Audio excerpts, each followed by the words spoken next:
Ketika Putri Wenxin melihat luka Ke Yuheng, dia tidak bisa menahan perasaan tertekan.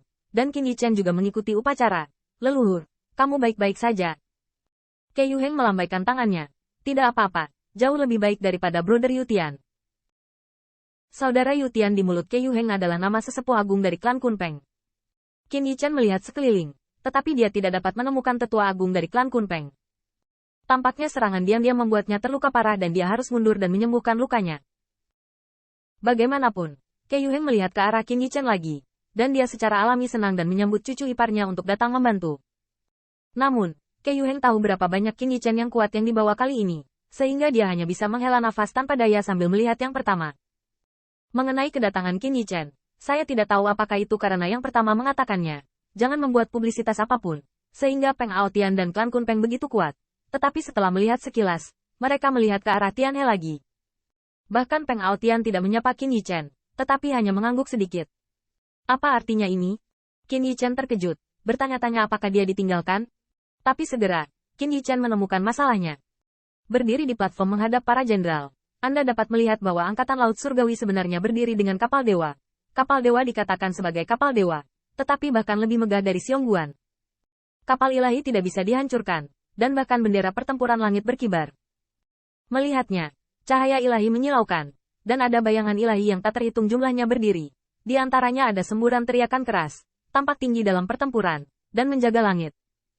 Qin Yichen telah mendengar bahwa Angkatan Laut dari Pengadilan Surgawi juga memiliki markas besar di Pengadilan Surgawi. Dan setelah berangkat, markas besarnya akan menjadi kapal ilahi yang berlayar di Tianhe dan menaklukkan segala penjuru. Jika Anda menebaknya dengan benar, itu adalah kapal dewa ini. Kapal dewa dari divisi Angkatan Laut Surgawi dapat dibayangkan betapa kuatnya. Dibandingkan dengan itu, jika kapal perang Fengqing melaju lewat, itu akan menjadi seperti perahu kecil yang dilepaskan oleh kapal dewa surgawi. Di sekitar kapal dewa utama, ada juga kapal perang surgawi yang menjaga, dan Qin Yichen dapat melihat bendera Sansekerta berkibar dengan cahaya ilahi, seolah-olah pasukan klan Fan Ming juga berdiri dengan bangga di Tianhe. Qin Yichen melihat dari dekat ke perahu dewa dan menemukan bahwa, seperti Shen Zhengran, Raja Pemetik Bintang, dan Tamu Wei Yuan, Xiang Haoya, semuanya tinggi di atas kursi dewa, menghadap jauh dari panggung umum Tian Pengguan, dan mereka bertarung satu sama lain. Dengan jarak yang begitu jauh, ditambah dengan aura dari begitu banyak orang kuat dari klan Kunpeng, Star Riching King seharusnya tidak mengenalku. Qin Yichen berpikir seperti ini di dalam hatinya, tetapi menemukan bahwa apakah itu orang kuat di Istana Surgawi atau orang kuat di sekitar Tian Pengpas. Matanya semua tertuju pada platform suci yang mengambang di Tianhe. Platform suci ini berdiri di antara terusan Tianpeng dan kapal utama Angkatan Laut Tianting. Saya tidak tahu bagaimana membangunnya. Biarkan bintang-bintang naik dan turun dan Tianhe melonjak. Platform suci ini tidak dihancurkan dan ditelan. Platform suci melayang bersama dengan Tianhe, membuat platform suci semakin mencolok. Dan pada saat ini, dua sosok berdiri di platform suci. Kedua sosok itu sudah bertarung. Dan ketika Shao Kun baru saja kembali, dia tidak bisa menahan semangat dan berteriak, "Brother Shao King, ayo!" Qin Yichen terkejut. Ini, kedua pasukan saling berhadapan, dan para jenderal dipilih. Cara bertarung ini tidak jarang. Pada saat ini, Peng Shaoqing dan sosok itu telah bertarung dengan sengit. Yang pertama, sebagai generasi muda klan Kunpeng, benar-benar luar biasa. Sayap Peng Divine yang tak terhitung jumlahnya diubah menjadi pedang ilahi di sekitarnya, menebas ke segala arah. Dapat dilihat bahwa ilmu pedang Peng Shaoqing telah menjadi sempurna, dan bahkan memiliki kekuatan dahsyat untuk memotong dunia dan bumi, dan dia sendiri bahkan lebih kuat dan kuat. Namun meski begitu, Peng Shaoqing masih dirugikan. Saya melihat keberadaan pertempuran melawan Peng Shaoqing, dikelilingi oleh cahaya hitam yang melonjak. Ada segel dao yang tak terhitung jumlahnya dalam cahaya hitam, atau perisai, menara, tripod, cahaya hitam tak berujung, ditekan satu demi satu, dan layu segalanya. Ini adalah.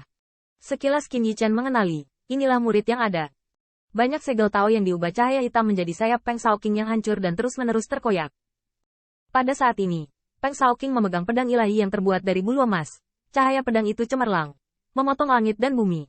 Cahaya pedang berada di luar platform ilahi, dan mampu memotong gelombang besar di Tianhe. Kekuatan Peng Shaoqing tidak lemah, dan Qin Yichen hanya bisa mengatakan bahwa dia tidak terkalahkan melawan Peng Shaoqing. Namun, murid yang mewakili Pengadilan Surgawi lebih unggul. Tiba-tiba, dia menyapu jubah di belakangnya, dan cahaya hitam dilemparkan ke jubah tersebut. Bahkan Qin Yichen bisa menangkap bagian depan jubah, menyembunyikan kutukan hitam.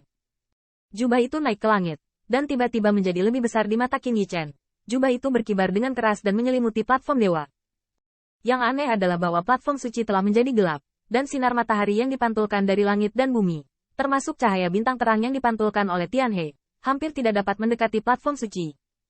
Kun Shao panik, hanya merasa bahwa dia sekarat dalam kegelapan layu. Bahkan ketika dia menonton, orang dapat membayangkan Peng Shaoqing yang berada di platform suci.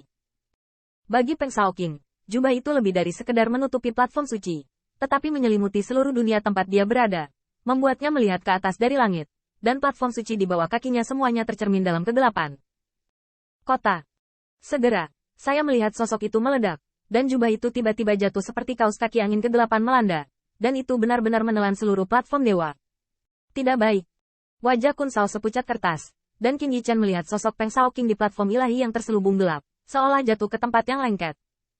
Bayangan ilahi Peng Shaoqing yang gelap dan menggeliat meledak dari waktu ke waktu dengan sayap dan cahaya pedang.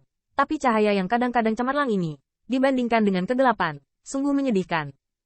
Namun, pada saat ini, saya melihat bahwa kegelapan di sekitar Peng Shaoqing seperti telur yang pecah, tiba-tiba terkoyak.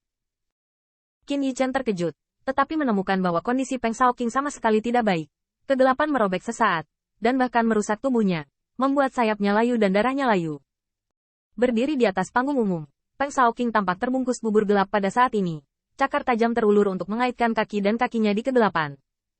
Peng Shaoqing mengertakkan gigi dan mengayunkan pedang suci dengan marah untuk menebas cakar hitam yang terkondensasi. Namun, cakar tersebut mengembun dalam sekejap dan meraih pedang dewa dengan ganas. Peng Shaoqing terkejut, dan bahkan lebih tidak mau memacu gelombang kekuatan ilahi ke seluruh tubuhnya. Tetapi bagaimana kekuatan ilahi bisa melonjak dengan kecepatan yang sebanding dengan kegelapan langit? Dalam pandangan Peng Shaoqing, saya melihat untaian kegelapan yang akhirnya dia robek, yang dengan cepat sembuh. Dan dalam pandangan Qin Yichen, hal yang sama juga terjadi. Kegelapan yang terkoyak olehnya telah membungkusnya lagi. Tetapi Peng Shaoqing tidak berdamai. Pedang ilahi ini, tetapi ayahnya, Patriark klan Kun Peng, menganugerahkan kepadanya.